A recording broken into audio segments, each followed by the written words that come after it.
Fossils की अगर बात की जाए तो यहाँ हमारे आसपास देखने में बहुत सारे फॉसिल्स नज़र आ रहे हैं जिन पे रिसर्च भी की जाती है डेली बेसिस पे। हमारे साथ यहाँ पर मौजूद हैं प्रोफेसर डॉक्टर मोहम्मद अकबर साहब। सर बताइएगा कि मेरे आसपास बहुत सारे फॉसिल्स नज़र आ रहे हैं तो इन पे कैसे रिसर्च की जाती है? जी, फॉसिल्स के हवाले से अगर हम देखें तो पाकिस्तान में इस वक्त जब हम पोठहार का इलाका जो है उसकी बात करें तो ये आलमोस्ट 18 मिलियन ईयर्स बैक हम जाते हैं। 18 मिलियन ईयर्स बैक में ये इस तरह था कि जो हमारे पोठहार के इलाके हैं वो हाइपोथेटिकली इसको हम ट्रंक रिवर के नाम पे बोलते हैं। अब ट्रंक रिवर का साइज़ इतना था जितना हमारे पास अब अगर आप इंडस और गंगा को मिला लेते हैं तो इतना साइज़ बनता था। तो जहाँ से जब हिमालय से बारिशें होती थी या ग्लेशियर जो है वो मेल्ट होते थे तो नीचे जितनी भी लाइफ थी, अब वो लाइफ नहीं है पाकिस्तान में, वो सारी वहाँ उनकी डेपोजिशन होती थी। वो फिर एक प्रोसेस होता है जिसको हम फॉसिलाइजेशन प्रोसेस कहते हैं, उसके तहत जो हमें फॉसिल जो है वो मिलते थे।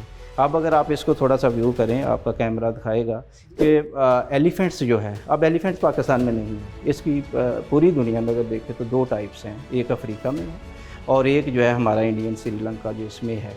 लेकिन अगर आप बैक जाते हैं, जो जिस तरह मैं बता रहा हूँ कि 18 मिलियन ईयर्स से लेकर 0.6 मिलियन ईयर्स तक, तो हमारे पास इसकी 14 मुख्तलिफ़ नस्लें मिलती हैं।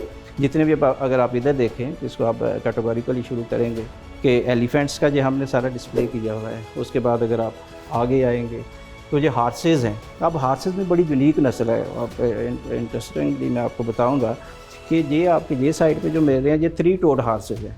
अब रिसेंट टाइप जो है उसमें सिंगल टो है, हार्स जो आजकल है वो सिंगल टो है, तो ये 3 टो है।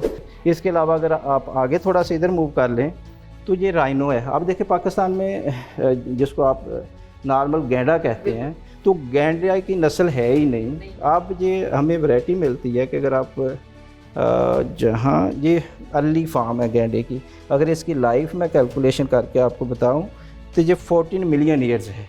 अब 14 मिलियन ईयर्स से लेके रीसेंट मीन 0.6 मिलियन ईयर्स तक हमें जो मुख्तलिफ़ टाइप्स हैं वो इनकी राइनो की जो है वो हमें मिल जाएंगी। अगर आप थोड़ा सा आगे मूव करें तो ये हिप्पोपोटामस, जिस तरह भी मैंने बात की कि मोस्टली हमारे पास हिप्पोपोटामस के सैम्पल्स हैं।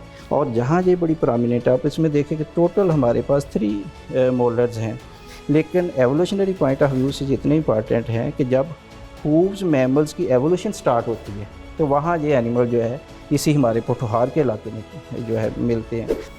अच्छा सर, ये बताइएगा कि ये इतने सारे फॉसिल्स रखे हुए हैं, इनको आप प्रिजर्व कैसे करते हैं? क्या कोई ख़ास केमिकल लगाया जाता है इनके ऊपर कि ये ख़राब ना हो? अच्छा, ये बड़ा इंटरेस्टिंग है क्योंकि फॉसिल्स के हवाले से ह्यूमन इसको प्रिजर्व नहीं कर सकता, क्योंकि ह्यूमन अगर करेगा तो ये आर्टिफिशियल है। अब जहाँ नेचुरल प्रिजर्वेशन है, अब नेचुरल प्रिजर्वेशन आप देखें कि मिनिमम जो इसकी फॉसिल बनने की लाइफ है उसको हम 10,000 ईयर्स कहते हैं। 10,000 साल इन्होंने भाई वो सेडिमेंट्स में रहना है, रॉक्स में रहना है। 10 ईयर्स वहाँ एक प्रोसेस होगा जिसको हम पेट्रिफिकेशन कहते हैं। वहाँ क्या है कि आपका ऑर्गेनिक मैटर जो है वो रिमूव होगा और उसकी जगह एग्जैक्टली इनऑर्गेनिक मैटर जो है वो डिपॉजिट होगा। सर, अपने डिपार्टमेंट के हवाले से आप लोगों को क्या मैसेज देना चाहेंगे? जो फॉसिल्स वगैरह आपने रखे हुए हैं इनके हवाले से लोगों में इतनी आगाही नहीं है।